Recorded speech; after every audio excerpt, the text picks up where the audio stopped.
ಅನಾನುಕೂಲಗಳ ಬಗ್ಗೆ ಪ್ರಶ್ನೆ ಯಾರು ಮಾಡ್ತಾರೆ? ಆ ಕೆಲವೊಂದು ವ್ಯಕ್ತಿಗಳನ್ನ ಆಯ್ಕೆ ಮಾಡಿಕೊಂಡು ಅಲ್ಲಿ ನೀವು ತಾವು ನೋಡಿರ್ಬೋದು, 100 ಜನ ಇದ್ರು, ಬರೀ 8 ಜನ. ಆ ವ್ಯಕ್ತಿಗೆ ನೇರವಾಗಿ ನಾನು ಇಲ್ಲೇ ಸವಾಲಾಗ್ತೀನಿ, ಯಾರ್ಯಾರ ಹೆಸರಲ್ಲಿ ಇವತ್ತು 8 ಜನ ಮೇಲೆ FIR ಹಾಕಿದ್ದಾರೆ ಅವ್ರನ್ನ ಆ ವ್ಯಕ್ತಿ ಇಂಥ ಹೆಸರು ಅಂತ ಗುರುತಿಡ್ಬಿಟ್ರೆ ನಾನು ರಾಜಕೀಯ ನಿವೃತ್ತಿ ಘೋಷಣೆ ಮಾಡ್ತೇನೆ.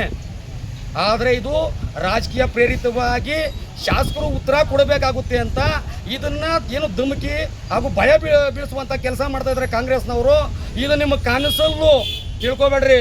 ಹೋರಾಟಕ್ಕೆ ಬಂದರೆ ಜೈಲಿಗೆ ಹೋಗೋದಕ್ಕೂ ರೆಡಿ, ಪ್ರಾಣ ಕೊಡೋದಕ್ಕೂ ರೆಡಿ. ಇದು BJP ಕಾರ್ಯಕರ್ತರ ಭದ್ರಕೋಟೆ. ಇದು ನೀವು ಬರೀ 13 ವರ್ಷದಿಂದ ಆನೇಕಲ್ ತಾಲೂಕಿನಲ್ಲಿ ಇವತ್ತು ಕಾಂಗ್ರೆಸ್ ಆಡಳಿತ ಅಂತ ನೀವೇನು ತೋರಿಸ್ತಾ ಇದ್ದೀರಾ? ಅದೇ ಮೊನ್ನೆ ಸಿದ್ದರಾಮಯ್ಯನವರು ಬಂದು ಏನು ನಮ್ಮ ಕ್ರೀಡಾಂಗಣ ಉದ್ಘಾಟನೆಗೆ ಅಂತ ಬಂದರು, ಇನ್ನೂ ಒಂದು ಚನಕೆ ಮೊನ್ನೆತ್ತಿಲ್ರಿ. ಗುದ್ಲಿ ಪೂಜೆ ಆಗಿದವಾಗಿಂದ ಸಾವಿರಾರು ಬಸ್ಸುಗಳು ಸರ್ಕಾರಿ ವಾಹನಗಳನ್ನು ಬಳಸ್ಕೊಂಡು ಆವತ್ತು ದಿನದಗಟ್ಟಲೆ ಟ್ರಾಫಿಕ್ ಜಾಮ್ ಮಾಡಿದ್ರಲ್ಲ, ಆವತ್ತು ಯಾಕೆ FIR ಹಾಕಿಲ್ಲ? ಆ ನೈತಿಕತೆ ನಿಮ್ಗಿಲ್ವಾ? ಆವತ್ತು ಹಾಕ್ಬೇಕಾಗಿತ್ತು. ಇದೇ ಶಾಸಕರ ವಿರುದ್ಧ FIR ಮಾಡಬೇಕಾಗಿತ್ತು. ಪೊಲೀಸ್ ಇಲಾಖೆಗಿದ್ದು ಸವಾಲು ನಮ್ಮದು. ಆವತ್ತು ಒಂದೊಂದು ಜನನ ಕರ್ಕೊಬರೋದಕ್ಕೆ ಒಬ್ಬೊಬ್ರಿಗೆ 500 ರೂಪಾಯಿ ಕೊಟ್ಟು ಯಾರಪ್ಪನ ದುಡ್ಡ್ರೆ? ಸರ್ಕಾರಿ ಕಾರ್ಯಕ್ರಮಕ್ಕೆ ಒಂದೊಂದು ಬಸ್ಗೆ 25,000 ಕಾಸು, ಒಂದೊಂದು ವ್ಯಕ್ತಿಗೆ 500 ರೂಪಾಯಿ. ಇವತ್ತೆಲ್ಲ ನಾವು ನಾವು ಎಲ್ಲ ಮಾಡ್ತಾ ಇರ್ತಕ್ಕಂಥದ್ದು ಪರಿಶುದ್ಧವಾದಂಥ ಆಡಳಿತ ಅಂತ ಇದ್ರಲ್ಲ, ಶಾಸಕರು ಬಂದು ನಾವು ಯಾರಿಗೂ ದುಡ್ಡು ಕೊಟ್ಟಿಲ್ಲ ಅಂತ ಅವ್ರು ಪ್ರೆಸ್ ಮೀಟ್ ಕೊಡಲಿ. ಯಾರೆಲ್ಲ ಹೋಗಿದ್ರು ಮಹಿಳೆಯರ ಸಮೇತ ನಾವು ಬಹಿರಂಗ ಪಡಿಸ್ತೀವಿ. ಯಾವ ವ್ಯಕ್ತಿ ದುಡ್ಡು ಕೊಟ್ಟ ಅನ್ಸವ ನಾವು ಹೇಳಿಸ್ತೀವಿ, ದುಡ್ಡು ತಗೊಂಡವ್ರ ಕೈಯಲ್ಲಿ ಹೇಳಿಸ್ತೀವಿ. ಇದು ಶಾಸಕರ ಆಡಳಿತ. ಈ ಕ್ಷೇತ್ರದಲ್ಲಿ ಏನು ಸಾವಿರಾರು ಕೋಟಿನ ಇನ್ನೂ ಒಂದು ಇಟ್ಟಿಗೆ ಇಟ್ಟಿಲ್ಲ, ಒಂದು ಶನಿಗೆ ಮುನ್ನೆತ್ತಿಲ್ಲ. ಆಗಲೇ ಆ ಕಾರ್ಯಕ್ರಮಕ್ಕೆ ಏನೋ ಕೋಟಿಗಳ ಲೆಕ್ಕಲೆ ಖರ್ಚು.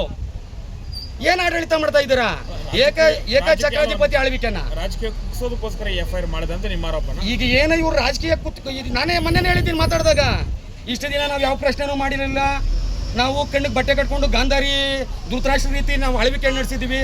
ಇವತ್ತು ಎಚ್ಚೆತ್ಕೊಂಡಿದ್ದೀವಿ, ಸಾರ್ವಜನಿಕರ ಸಮಸ್ಯೆ ಬಗೆಹರಿಸಿ ಸ್ವಾಮಿ ಅಂತ ಈ ತಾಲೂಕಿನ ಪ್ರಪ್ರಥಮ ಪ್ರಜೆನ ನಾವು ಮನವರಿಕೆ ಮಾಡ್ಕೊಡ್ತಾ ಇದ್ದೀವಿ, ಬಡ್ದಿಬ್ಬಿಸ್ತಾ ಇದ್ದೀವಿ. ಅದರಲ್ಲೂ ಅವ್ರಿಗೆ ಆದಷ್ಟು ಬೇಗ ಈ ಸರ್ಕಾರ ಸಚಿವ ಸ್ಥಾನ ಕೊಡಲಿ. ಆಗಲಾದರೂ ಆ ಸಚಿವ ಸ್ಥಾನ ಸಿಕ್ಕಿದ ಮೇಲೆ ಅನುದಾನ ತಂದು ಕೆಲಸ ಮಾಡ್ತಾರ ಅಂತ ಆ ದೇವ್ರಗಳಲ್ಲೂ ನಾವು ಪ್ರಾರ್ಥನೆ ಮಾಡ್ತಾ ಇದ್ದೀವಿ. ಈಗ ನಿಮ್ಮ ರಾಜಕೀಯ ಕುಗ್ಸೋದಕ್ಕೋಸ್ಕರ FIR ಆಗ್ತಿರ್ತಾನೆ 100% ಇದು. ಯಾರೆಲ್ಲ ಇವತ್ತು ಈ ತಾಲೂಕಿನಲ್ಲಿ ಪ್ರಶ್ನೆ ಮಾಡ್ತಾರೆ, ಕಾಮಗಾರಿ ಬಗ್ಗೆ ಪ್ರಶ್ನೆ ಮಾಡ್ತಾರೆ, ಹಾಗೂ ದುರಾಡಳಿತದ ಬಗ್ಗೆ ಪ್ರಶ್ನೆ ಮಾಡ್ತಾರೆ, ಅವ್ರನ್ನ ಕುಗ್ಗಿಸೋದಕ್ಕೆ ಹಾಗೂ ಅವ್ರಿಗೆ ಭಯ ಬೀಳಿಸೋದಕ್ಕೆ ಮಾಡ್ತಾ ಇರ್ತಕ್ಕಂಥ ಕುತಂತ್ರ ಅಂತ ಹೇಳ್ತೀನಿ.